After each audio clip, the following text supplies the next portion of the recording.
There's a story told of a paddle boat that was heading down several days away still from New Orleans down the Mississippi River. This paddle boat was, for the most of the journey, trailing another paddle boat. However, they were in close enough distance to yell at one another. And so these paddle boats, to be honest, were run by mostly men, and some of the downfall of the man is simply how competitive we are. Anybody have that issue in life? Anybody competitive? Right? I know I can make anything competitive, like throwing trash in the trash can, right? I just put my kids to shame doing that. And so, as men, the one guy yells out, "You guys are moving so slow. You can't keep up with us." And so these paddle boats, they were carrying cargo that were simply just transporting people's stuff to New Orleans. And so they said, well, let's see who gets there first. And so the paddle boat in the back began to throw more coal in to try to fuel the fire, to burn it quicker, to get things moving. When all of a sudden they realize they're still days away and they have no coal left. And so one of the young men, an entrepreneur we can call him, takes some of the cargo and throws it into the fire. So when the shipmates realized, hey, you know what? This burns just as good as the coal does. So slowly over time, they begin to toss all the materials, all the people's stuff. And by the end, they ended up winning. But they won, and they realized when they got there, they burnt everybody's belongings along the way. You see, their goal was to get these people's belongings to New Orleans. But a different priority came up along the way. The priority changed from, it's our job to steward these people's belongings to get to New Orleans, to we're going to burn these belongings because our priority is to beat that other paddle boat to New Orleans. This is an imagery I want to give us today because when it comes, we're going to see today, to parenting, we can often have the wrong priorities at hand. And we can be doing all these things. God's entrusted us, so we can say this precious cargo. But what is it that we're sticking in the fire to get our children to its ultimate destination? We're going to see today from the book of Deuteronomy, Moses. And Moses is really going to help us address this question when it comes to parenting, or what are your priorities when it comes to parenting? Now, you may be sitting in here and saying, I'm not a parent. Okay, we find ourselves in a couple different places. Number one, maybe one day you will be a parent. Great opportunity to get ready. Maybe you're not going to have kids. There's a couple different things that I think about when it comes to this. Number one, I guarantee you know someone who's a parent. I guarantee it. And you can help them. Secondly, even though we're going to be talking in the context of parenting, there is many transferable concepts to discipling other people in this text. So don't bow out on me. Maybe you're a parent and you're like, all of my kids are out of the house and they're grown. I'm going to break some news to you today. You're still a parent. God doesn't say, well, when they're 18 and they're out of the house, parenting just looks differently. Right? You're not going to parent your 48-year-old son like you did when he was 3. Or if you do, maybe there's a problem with your parenting. So don't bow out. We're going to talk about this in the lens of parenting. Sometimes it might be in the lens of raising children, but there's many transferable skills, and this is why we need Holy Spirit to help us think through where we're at in life and how we do this. But Moses is going to help us come up. What are our priorities when it comes to parenting? And so if you have a Bible, you can turn with me to Deuteronomy chapter 6.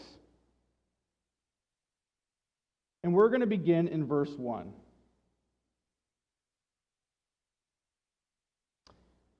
If you don't have a Bible, it'll be up here on the screen for us as well.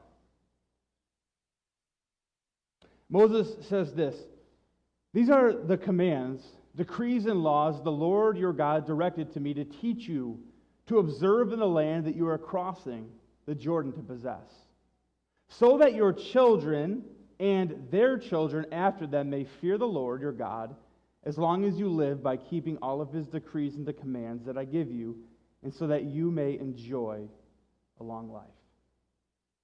Hear, Israel, and be careful to obey, so that it may go well with you, and that you may increase greatly in a land flowing with milk and honey, just as the Lord, the God of your ancestors, promised you.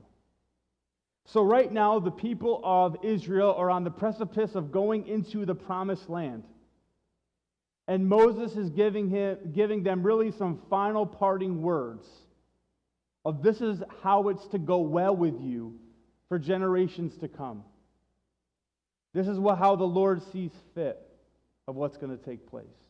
You see, the Israelites went from Egypt to the promised land. This is a modern-day Google map of that walk they would have to take from Egypt to the promised land. You see, what happened was, though, they didn't get into the promised land right away. They complained a little bit, and so instead of taking maybe a direct route, they ended up just wandering around for 40 years. I heard it one way. What could have been an 11-day walk turned into 40 years of wandering and traveling. But now they're here. They're at the getting ready to cross into the promised land, and Moses is giving them some parting words. That as they enter into the promised land, this is how, again, it will go well with you when it comes to your relationship with the Lord. And this is how it's to go well with your children and their children for generations to come. Here's the thing. Just as Moses led the Israelites out of Egypt into the promised land, parents, our destination is not New Orleans. It's not to get your children's baggage to New Orleans. Our goal is to get our kids to go prepared and ready for eternity with Jesus. That's where we are called to get our kids to. We are to steward our children to get them ready for eternity with Jesus. And there's a journey and along the way, and we have different priorities that we're going to see have to come up. And we're going to see two priorities when it comes to parenting our children to get them to their final destination of eternity with Jesus. So here we go. Verse 4 of Deuteronomy 6, Moses says this, "Hear, O Israel, the Lord our God, the Lord is one." Which means, listen up, pay attention. I got something to say. The Lord our God, the Lord is one. He goes on to say, love the Lord your God with all your heart and all your soul, with all your strength. These commandments that I give you today are to be upon your hearts. The Israelites, the Jewish faith, have taken these words very seriously. And these words are put into one of their daily prayers called the Shema.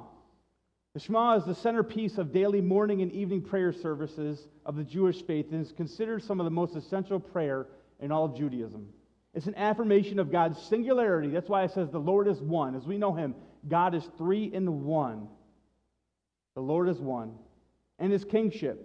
It's a daily reciting, and it's regarded by traditionally observant Jews as a biblical commandment.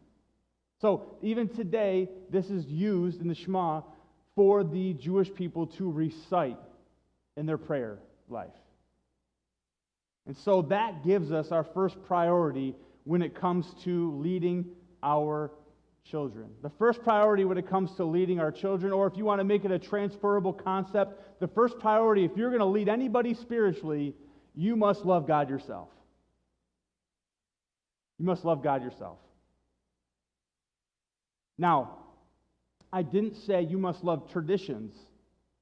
I didn't say you must love a certain thing. It's to love God. You must love God yourself. And what Moses is getting at here is that loving God is a lifestyle that we live. Loving God isn't just that you bring them to a location once a week. Loving God is a lifestyle that we live as people. The other way to look at this is in some of the translations of how this is translated, of what he called them to do, what Moses put upon them. He says, love the Lord your God with all your heart, with all your soul, with all your strength. These commandments that I give you today are to be on your hearts. When he says here, these commandments that I give you are to be on your hearts, one of the ways that this is translated is that loving God is about obedience. How are you obedient to the Lord in your life? Because your kids are going to see that. So as I was thinking through this, right, trust me, I'm not preaching a sermon at you. You just get to listen what God's telling me to do all week long. Do your kids catch you loving Jesus? When I say that, it means, do they see that? You ever heard the whole idea that more is caught than taught? Do your kids catch you loving Jesus? I know my kids sometimes point out when I don't love Jesus. I know that much, right? I don't know. I don't know how you have to face. Sometimes I get, confronted, and they're like, Dad, you're a pastor. Are you really? So it's like living in my house. But again, so when I look at the Word of God, and I look to see, okay, how does this really apply to our lives? I want to look at life, and how does life kind of interact with these pieces? And so as I was thinking about that, and I did some study in the last couple years, did you know that the average American today works 8 hours less per week and enjoys 7 hours more of leisure per week than in 1965? And the American study says that on average, each American has 5 hours of leisure time a day. Now, you might say, I'm busy, but you're probably able to, you might be like, I'm busy taking my kids everywhere. Well, that's leisure time. You chose to do that, right? I'm busy, I can't believe. And then you look back and you're like binge watching for 3 hours Netflix. That's your choice to be leisure. Or I'm so busy, I've got to take care of my garden. No, you don't have to have a garden. Hannaford's right across the street. So I'm not saying don't have a garden. I have a garden. I love gardening. But you understand the idea? We have a lot more time than we realize. And that's what I begin to wrestle with is like, in my free time, what do my kids catch me doing, or how am I spending my free time? Often in our society, with kids, it's like, well, I'm going to keep them busy, and I'm going to go do this with them to keep them busy and do this. And so I believe our leisure time reveals ultimately a lot of what our priorities are in life, or the me time, or whatever it might be. And so I asked myself the question, what do your kids see you loving then? If you were to ask the question to your kids, what do you see me loving in life? What would they put? What would they say?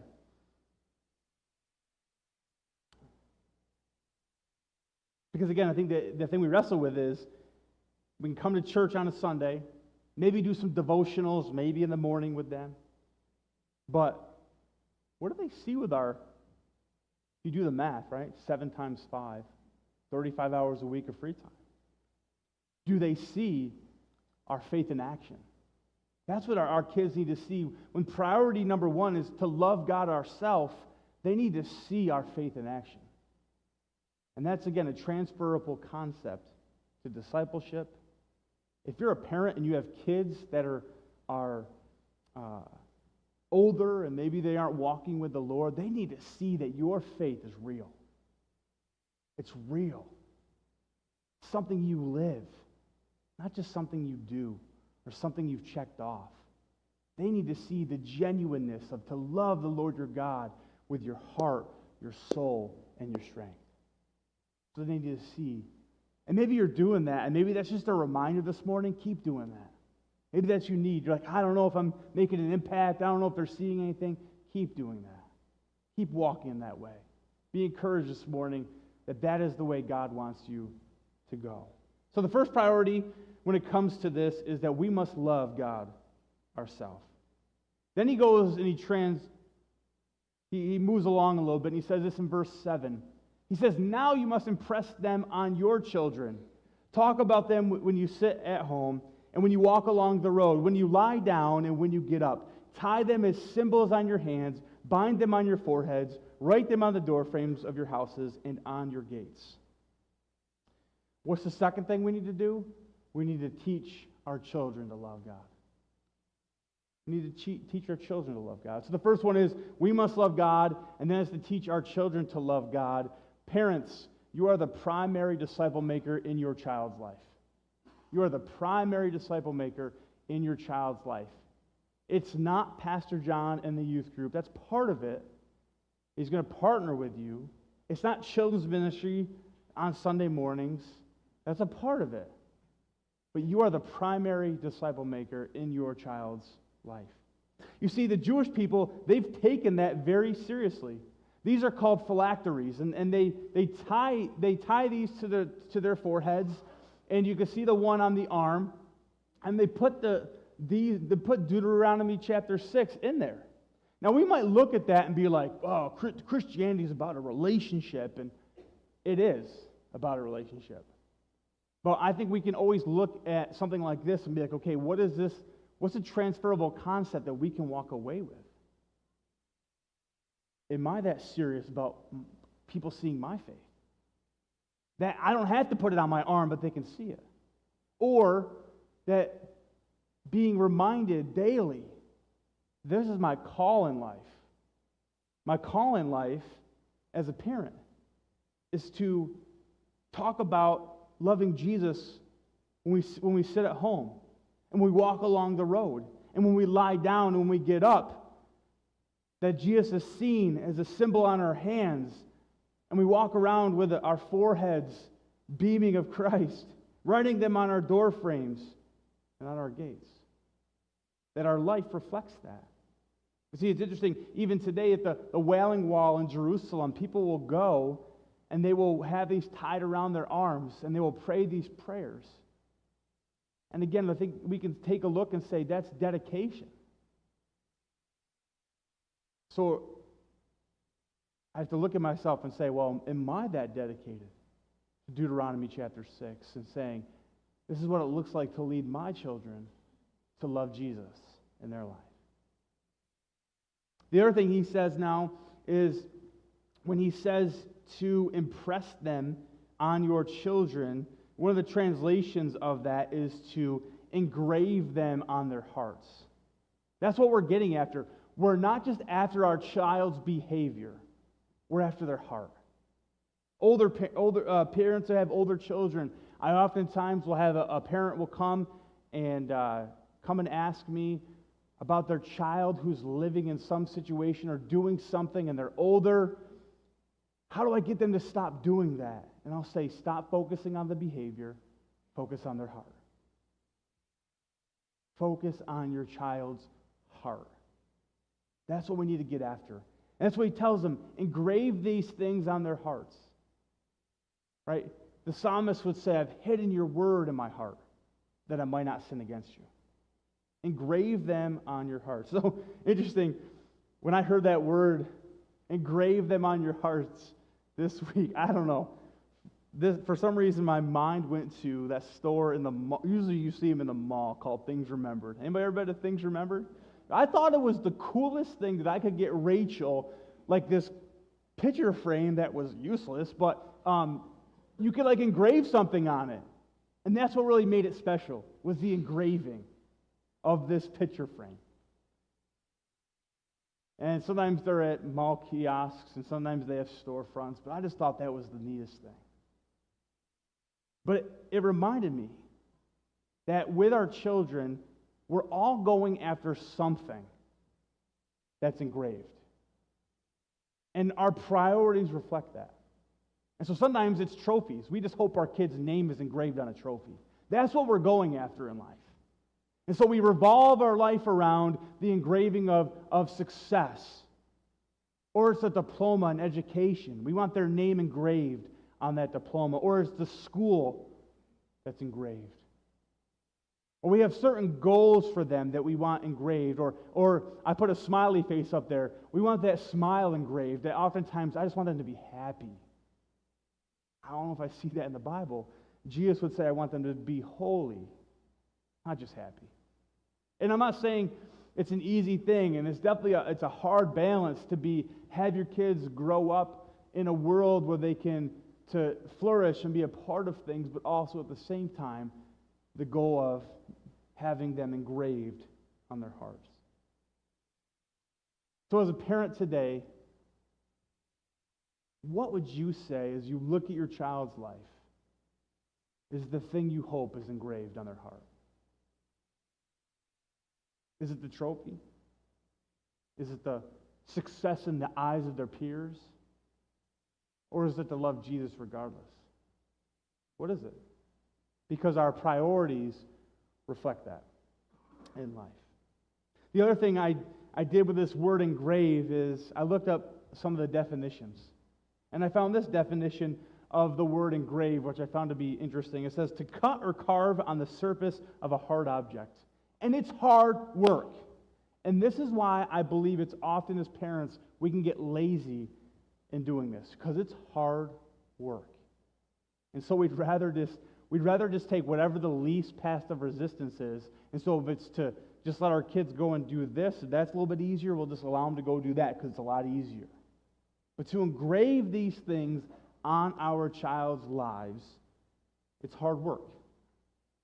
Sometimes their hearts are hard. Maybe you have a grown adult that's heart is hard. It's hard work. The actual scientific process to actually engrave or put on something is hard work. So priority parenting takes intentionality. It takes intentionality with that. And we see here that Moses is intentional. He says, walking, talking, sitting, laying down, rising up, on your hand, on your head, on your doorposts, and on your gates.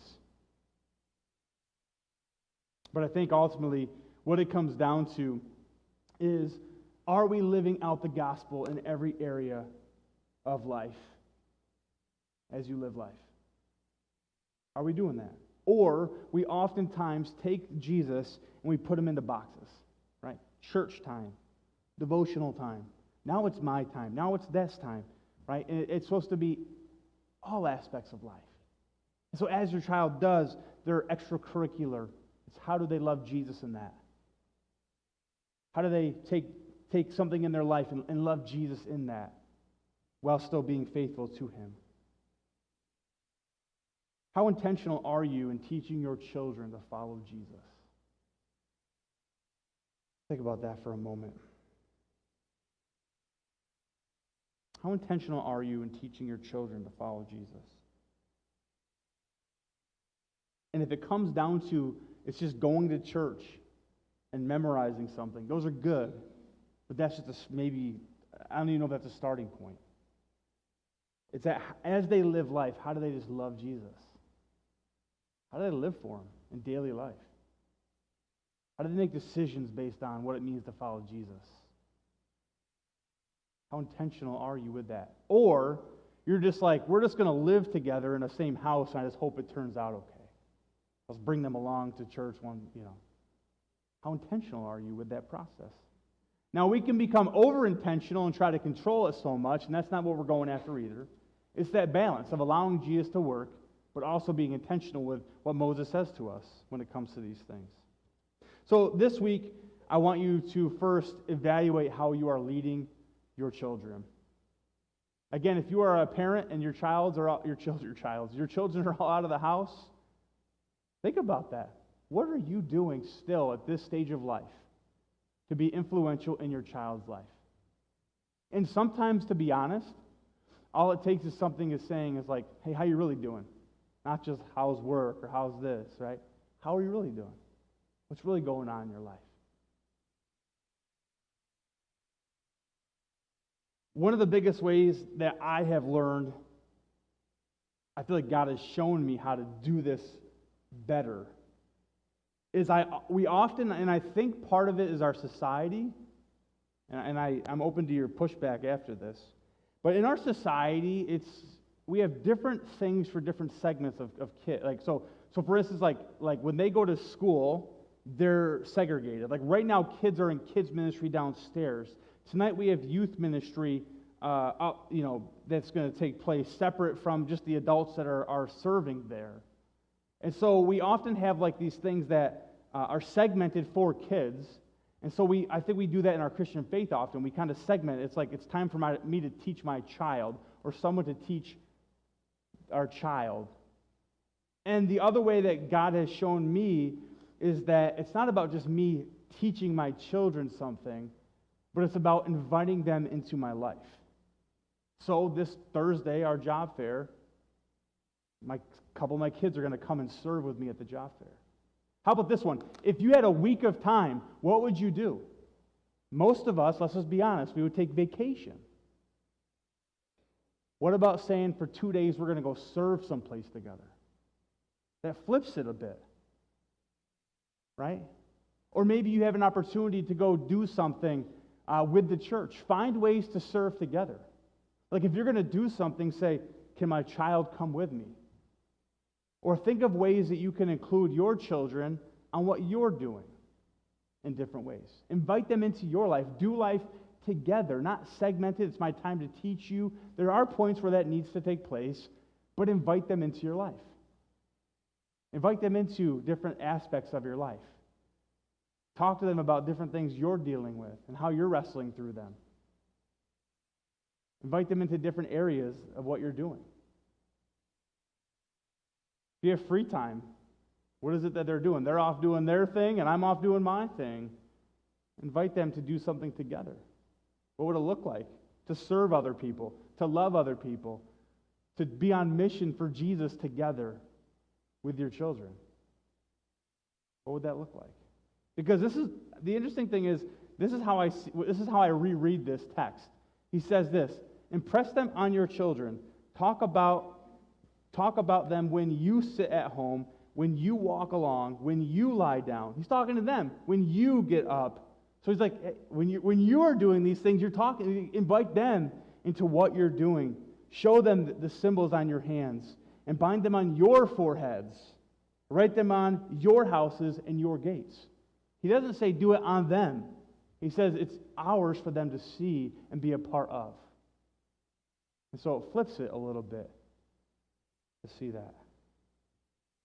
And so for each of us, also this week, I want you to wrestle with creating a lifestyle that invites your child to join you in your walk with Jesus.